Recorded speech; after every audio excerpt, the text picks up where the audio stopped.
Chavez assumed office in early 1999 and quickly moved to fulfill the principal promise of the Bolivarian Revolution, to rewrite the constitution and reform the state. Chavez submitted a lot of what he did to popular referenda and decided on it by voting. First, a vote on whether people wanted a new constitution, then a vote on the Constituent Assembly writing the new constitution, and then a vote on accepting the written constitution by the Constituent Assembly. Now, Chavez won all of these with a big margin, as you can see, but he couldn't attract voters back to voting. Participation was only ever just below 50% in these elections. This new Bolivarian constitution that came out of this process added to the three traditional powers of the state, the executive, the legislative and the judiciary, two new powers that Simon Bolivar talked about too.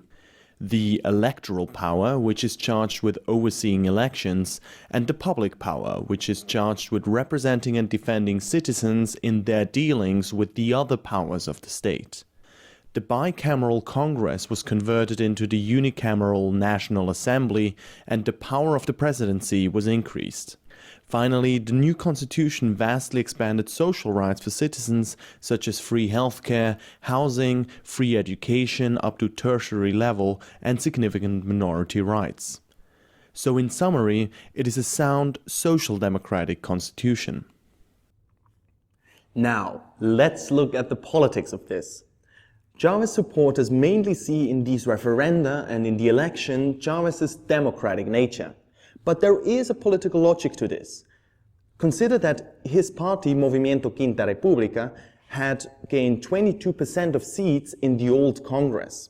So the party didn't have so much power in parliament as Chavez, having been elected president, had with his personality and his presidency. So Chavez basically faced two options. He could either reform the constitution through parliament and negotiate with the other parties, or he could win referenda in yes-no votes. And which one is easier to win for him? Obvious, the referenda. The other thing that then ensued was a power battle, essentially, between the Constituent Assembly and the judiciary. Basically, the old Supreme Court wanted that the Constituent Assembly still works according to the old Constitution, whereas the Constituent Assembly itself said that it had poder originario, that is, constitutive or original power, above and beyond the old Constitution. And now let's see how this played out. First of all, in the election of the Constituent Assembly, Chavez's coalition faced no coordinated opposition. Remember, a lot of the other parties were new. This split the opposition vote and led to an amazing outcome that with 61% of votes, Chavez's coalition won 95% of the seats in the Constituent Assembly. In other words, Chavez controlled the Constituent Assembly. Now, the old Supreme Court had agreed that the government can call a referendum, but had initially explicitly denied it constitutive power. That means the Constituent Assembly initially actually self-declared that it had this power. And in August, it installed a so-called Judicial Emergency Commission, firing hundreds of judges, declaring many as temporary, and naming new temporary judges to the Supreme Court. The old Supreme Court, bit by bit, essentially simply caved in to such pressure by the much more popular Constituent Assembly and started retroactively legitimizing its constitutive powers. Chavez and his supporters in turn used this power to essentially fill the judiciary in general and the Supreme Court in particular with government-friendly temporary judges. In 2000, additionally, they called for re-election of Congress, or now the National Assembly, in which Chavez's party gained a majority of seats. Now, as a piece of power political strategy, this is just genius. Think about it. In only 2 years, a popular president, but with only a party of 22% of seats in parliament, came to call for an election of a Constituent Assembly, then stretched the powers of this Constituent Assembly, took over the judiciary, and then called for re-elections and gained a majority in parliament. In less than 2 years, Chávez and his Bolivarian revolution had conquered the state. ¿Qué le puede ocurrir? La política es igualito que la guerra. No, dice que es la extensión de la ciencia guerra. de la política Pero es le puede igualita a la ocurrir que se ciencia puede de la privar guerra. de gente valiosa. The next attack on the old elite was against the leadership of the country's most important Confederation of Labor Unions, CTV. The thing is that CTV had strong ties to Acción Democrática, a bit like Labour once had in Britain. Again, in a referendum, Chávez asked the population if the leadership of CTV should be voted on again, and a majority of those 24% who went voting agreed. But in the subsequent elections for leadership, Ortega again became leader of CTV. Ortega's competitors and Chávez claimed that the election was fraudulent, and Chávez didn't recognize him as a legitimate leader. In a next step, the new parliament enacted an enabling law letting Chávez rule by decree for a year. He used this to issue a bundle of 49 laws just before his special powers ended. These laws included a land law that allowed the swift expropriation of idle land, a hydrocarbon law that increased how much foreign oil companies would have to pay for extraction and defined that the state must be majority shareholder in oil-related investment projects, and finally a new fishery law, favoring small-scale over industrial-scale fishery. The opposition or the private sector weren't consulted about any of these laws, and quite predictably immediately opposed them. So by the end of 2000, Chávez could rule by decree and utterly dominated politics. But actually formal politics, because his confrontational and at times authoritarian style made him very unpopular with his early supporters. And his approval rating dropped to around 35%. But at the same time, he still had all the legal and formal power and dominated the state. The conflict between the government and opposition forces escalated in the period from 2001 to 2003, which we're looking at right now. Besides formal opposition in parliament, including a growing disaffected faction of former Chávez supporters, there were significant informal opposition forces. These were business owners organized in Venezuela's Confederation of Chambers of Commerce, Fedecámaras, the trade union confederation CTV, anti-Chávez workers in the national oil company PDVSA, and private media like Globovisión, RCTV, Venevisión, and El Nacional. Especially Fedecámaras shortly assumed the role of a quasi-party. Between August and November 2001, its then president Pedro Carmona and Chávez met multiple times to attempt to settle their differences. And it's after these talks broke down that everything escalated. What happened then was in a way a repetition of what happened in the early 1990s. If you remember, when Acción Democrática moved to the center-right, opposition manifested informally outside normal politics in the Caracazo. The opposition to Chávez now again manifested informally. So the fight was no longer between the government and a formal political opposition, but between the government and an informal private opposition in the streets. And the huge disadvantage is that such an informal mode of having a political conflict has no established rules. It's like when boxers take the gloves off. The government more and more used compulsory government broadcasts which all TV channels have to transmit, so-called cadenas. And on the 7th of April, this was announced.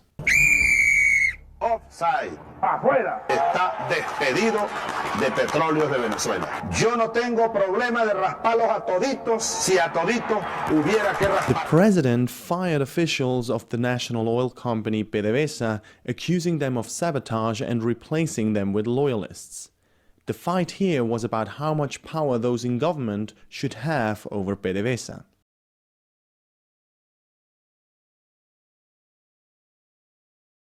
CTV had already announced a general strike for the 9th of April, which Fedecámaras and the oil workers supported.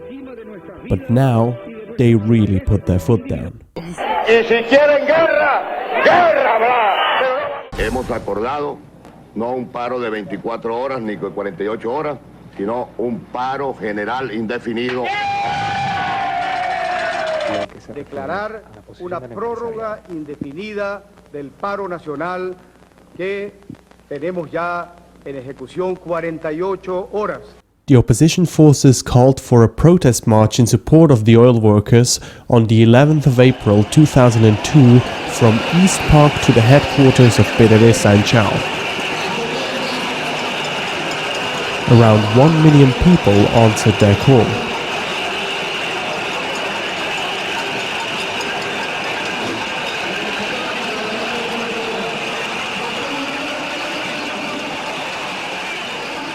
Marchers and leaders now started to openly call for the resignation of Chávez.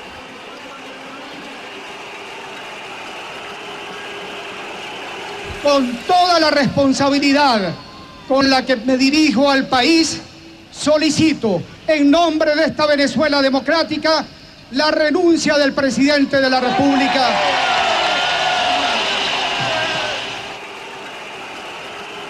Many protesters were angry that they weren't allowed in front of the presidential palace Miraflores. And finally, particularly Carlos Ortega called on them to go there. Pero no descartemos la posibilidad que esta masa, que este río humano marche hacia Miraflores contundentemente para sacar a este traidor del pueblo venezolano.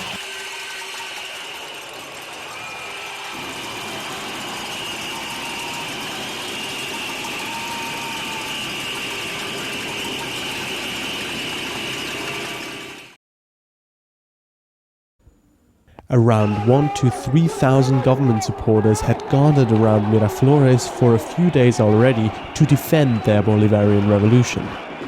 Many part of the government's local community groups, the so-called Bolivarian circles, some of them carrying bats. The National Guard, that's a military police, also took positions marked in yellow. And as he would openly admit not much later, Chávez tried to order Plan Ávila at least from that point onwards, to get the military to repress the march.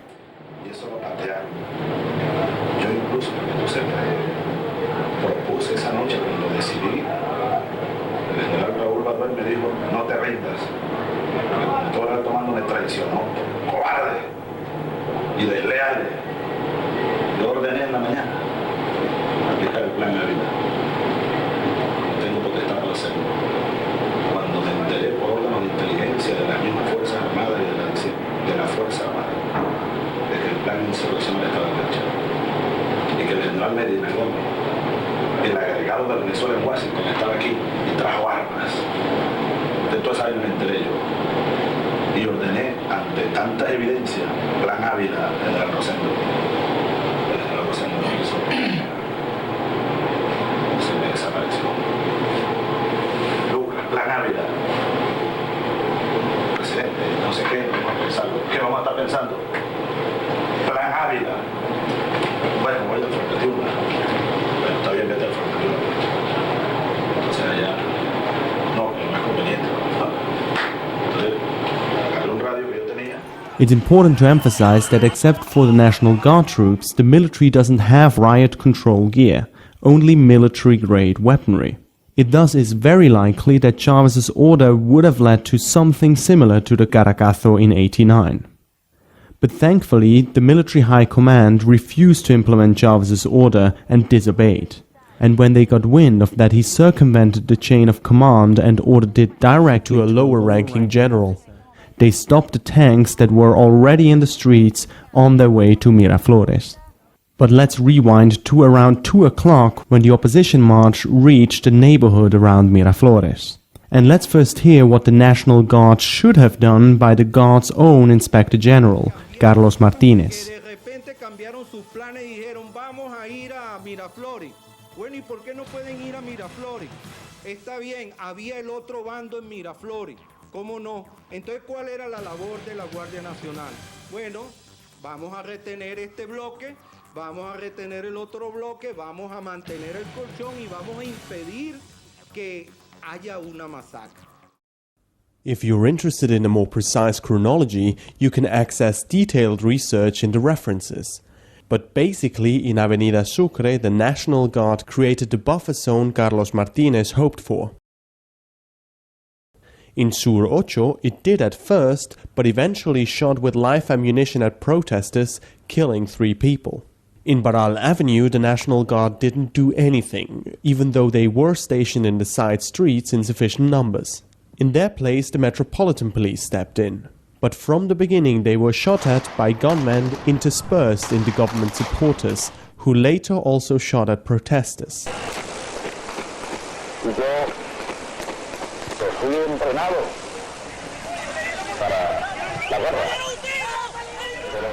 Hay un tirador y ese video está claro, está allí, pues se ha visto, se ha analizado y le dan un tiro en el pecho y el joven Arellano, Jesús Arellano, cae frente a la estación del metro que está allí al lado de un kiosco.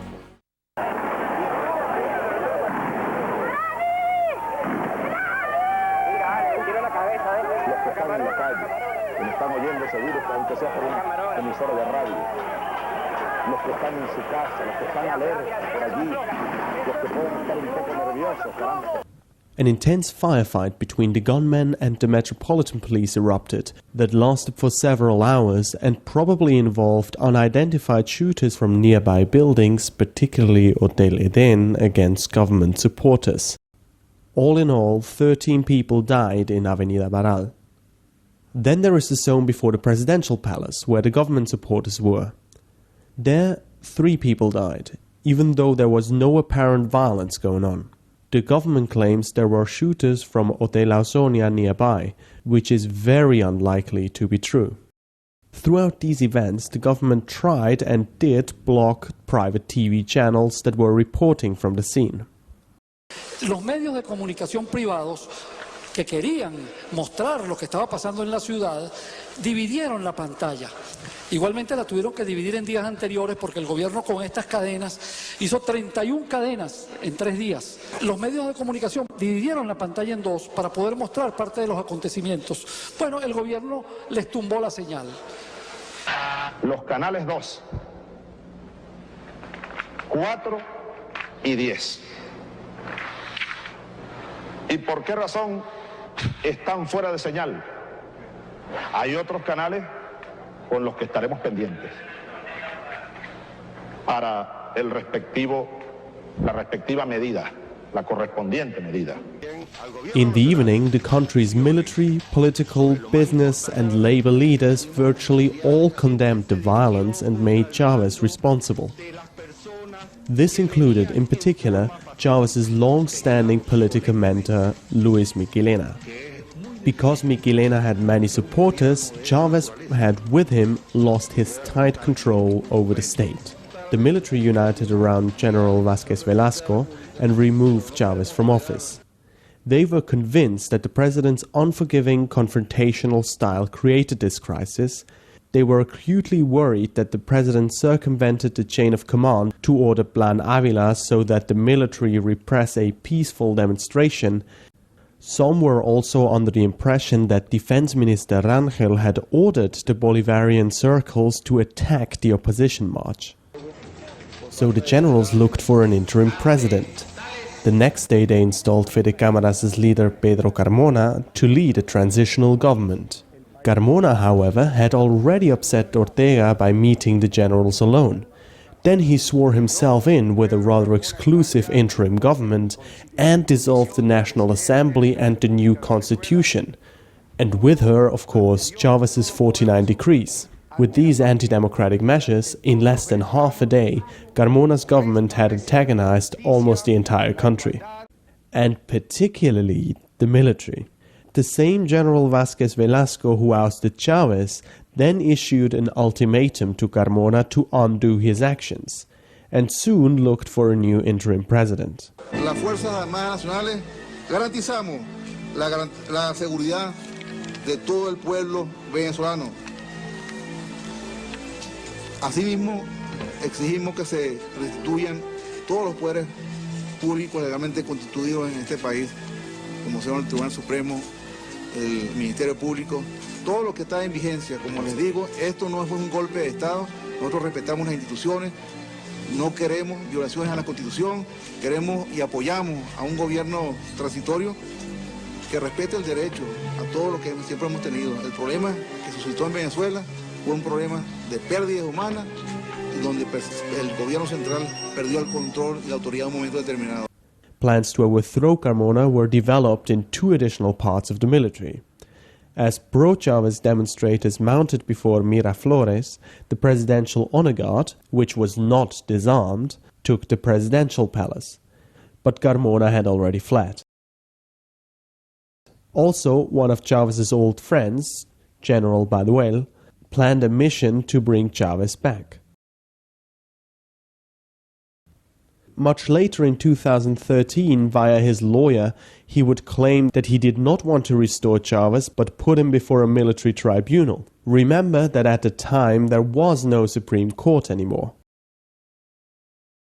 So when you decide whether or not you think this was a coup, it's important to differentiate two steps: Chavez being kicked out of power and what Carmona did in the interim government. It's obviously in the government's interest to obfuscate this difference. Now, these events are disputed until today. But why? Because there is a politicized judiciary, and after the event, the government launched a major cover-up operation. Baralt Avenue was renovated within 5 days and no evidence was seen again. The Chavez government fired police detectives who were investigating, destroyed evidence and fiercely promoted its version of the story. This version, repeated by the documentaries The Revolution Will Not Be Televised and War on Democracy, argues that this was a premeditated coup attempt by the neo-colonial elite. The Revolution Will Not Be Televised, for example, claims the opposition march never even was in Avenida Baral, and the people on the bridge, Puente Yaguno, only fired at supposed snipers on rooftops. Watch how they faked the footage to hide the Metropolitan Police.